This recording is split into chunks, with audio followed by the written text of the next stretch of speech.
সে অনেকদিন আগের কথা। এক ছিল কাঠুরে। সে ছিল খুবই গরিব। বন থেকে কাঠ কেটে বাজারে বিক্রি করে সে তার দিন গুজরান করত। তার ছিল 3টি মেয়ে, তার মধ্যে ছোটটি ছিল সব থেকে সুন্দরী। একদিন কাঠুরে বনের মধ্যে এক বিশাল গাছ কাটছে। এমন সময় হঠাৎ থেকে এক বিশাল ভয়ানক ভাল্লুক তেড়ে এসে তার হাত মুচড়ে কুঠারটা কেড়ে নিল। এটা আমার জঙ্গল, এখানে তোমাকে কাঠ কাটার অনুমতি কে দিল? তুমি আমার কাঠ চুরি করার চেষ্টা করেছো, এবার তোমাকে নিজের প্রাণ দিয়ে এর দাম দিতে হবে। ভাল্লুক মশাই, আমাকে ক্ষমা করুন। তখন বেচারা কাঠুরে কেঁদে কেঁদে বলল, আমি তো শুধু একটু কাঠ কাটছিলাম। এগুলোকে বেচে আমি আমার 3টি মেয়েকে খাইয়ে পরিয়ে রাখি। আপনি যদি আমাকে মেরে ফেলেন তাহলে তো ওরা না খেতে পেয়ে মারা যাবে। ভাল্লুক খানিক ভাবলো, তারপরে বলল, তোমার বাঁচার একটাই মাত্র উপায় আছে, তোমার যে কোনো একটি মেয়ের সাথে আমার বিয়ে দাও।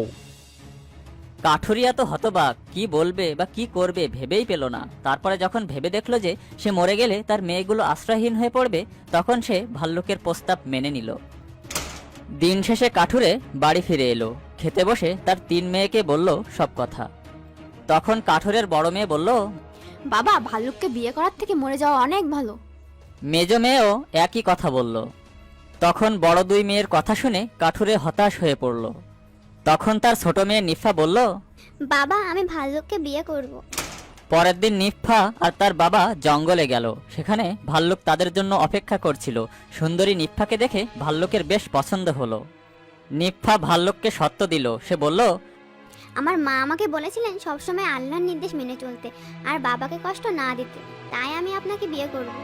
বিয়ের পর ভাল্লুক নিফাকে নিয়ে জঙ্গলের ভিতরে নিজের গুহার দিকে রওনা দিল। কাঠুরে মন খারাপ করে ঘরের পথ ধরল। যখন সন্ধ্যা নেমে এলো তখন গুহার ভেতরে অন্ধকার ঘনিয়ে এলো। সেই অন্ধকারের মধ্যে দাঁড়িয়ে জোরালো গলায় ভাল্লুক এক মন্ত্র আওড়ালো। বিরাট ভাল্লুক, লোমশ ভাল্লুক, ভাল্লুক ভয়ঙ্কর, বদলে হও রাজপুত্তর সাহসী সুন্দর। মন্ত্র পড়ার সাথে সাথে ভাল্লুক বদলে হয়ে গেল এক সুন্দর রাজপুত্র। সে নিফাকে বলল, আমি এক অভিশপ্ত রাজকুমার। এক ডাইনির অভিশাপে আমি দিনে ভাল্লুক হয়ে যাই আর রাতে আবার মানুষ হয়ে যাই। তুমি এখানে নিজের মনের আনন্দে থাকো, যা ইচ্ছা তাই করো। একটাই শর্ত, তুমি কাউকে বলতে পারবে না যে আমি একজন অভিশপ্ত রাজকুমার। পরের দিন রাজপুত্র ঘুম থেকে উঠে বলল, রাজপুত্তর সাহসী, রাজপুত্তর সুন্দর, বদলে হও বিরাট ভাল্লুক লোমশ ভয়ঙ্কর। মন্ত্র বলার মুহূর্তের মধ্যেই রাজপুত্র বদলে আবার ভাল্লুক হয়ে গেল।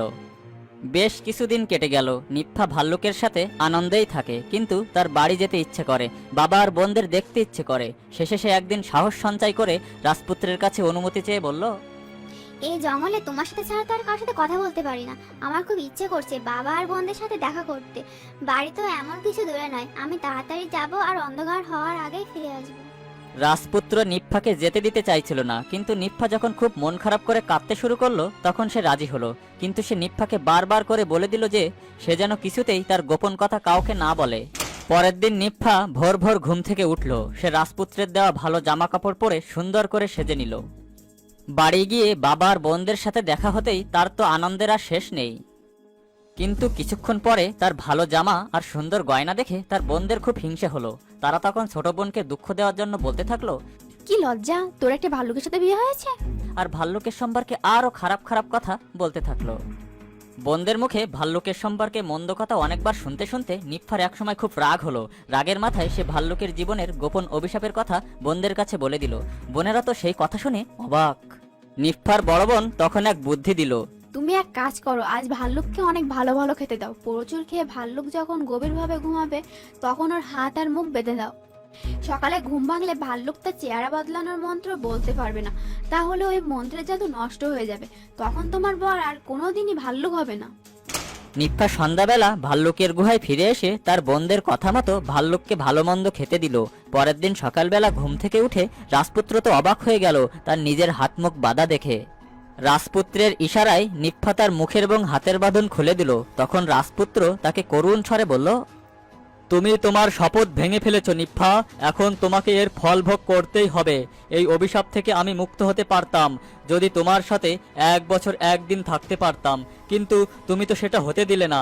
আমি এখন চলে যাচ্ছি, তোমাকে এবার আমাকে খুঁজে নিতে হবে, আর তার জন্য তোমাকে আগে খুঁজে বার করতে হবে বিশ্বাসের প্রাসাদ। এই বলে রাজপুত্র অদৃশ্য হয়ে গেল। নিফা একা একা বসে অনেকক্ষণ কাঁদলো। তারপরে সে ঠিক করলো সে তার স্বামীকে খুঁজে আনতে বিশ্বাসের প্রাসাদে যাবে। নিজের সামান্য কিছু জিনিস একটা পুটলিতে বেঁধে নিফা বিশ্বাসের প্রাসাদের উদ্দেশ্যে যাত্রা করলো। মাঠ ঘাট বন জঙ্গল পেরিয়ে অনেক অনেক দূর হেঁটে চলল সে। এক সময় নিফা গিয়ে পৌঁছালো এক গভীর জঙ্গলের মধ্যে। সেখানে তার দেখা হলো এক বুড়ো জাদুকরের সাথে। বুড়ো তাকে জিজ্ঞেস করলো, কনে তুমি এই গভীর জঙ্গলে কি করছো? তখন সে বলল, আমি বিশ্বাসের প্রাসাদ খুঁজছি, আপনি জানেন সেটা কোন দিকে? আমি জানি না বিশ্বাসের প্রাসাদ কোথায় রয়েছে, তবে কিনা চাঁদ মহাশয় বলতে পারেন, তাকে জিজ্ঞাসা করতে পারো। তবে তিনি কিন্তু বড্ড রাগী, তাই খুব সাবধান। আর এই 3টে বাদাম রাখো সাথে, যদি কোনো বিপদে পড়ো তাহলে একটা করে বাদাম ভেঙে ফেলবে, তোমার উপকার হবে। বুড়োর সাথে কথা বলার পর নিফা আবার চলতে শুরু করলো। পথ চলে চলে ক্লান্ত মেয়েটা শেষ অবধি গভীর রাতে চাঁদ মহাশয়ের বাড়ির সামনে পৌঁছালো। সে দরজায় ঠুকঠুক করে কড়া নাড়ল। এক বুড়ি এসে দরজা খুলে দিল। সে ছিল চাঁদ মহাশয়ের রাধুনী। আহারে দুঃখিনী বাচ্চা, তুমি এখানে কি করছো? তোমাকে দেখতে পেলে তো রাগী চাঁদ মহাশয় তোমার ঘাড় মটকাবে। নিফা তাকে চোখের জল ফেলতে ফেলতে নিজের দুঃখের সব কথা খুলে বলল।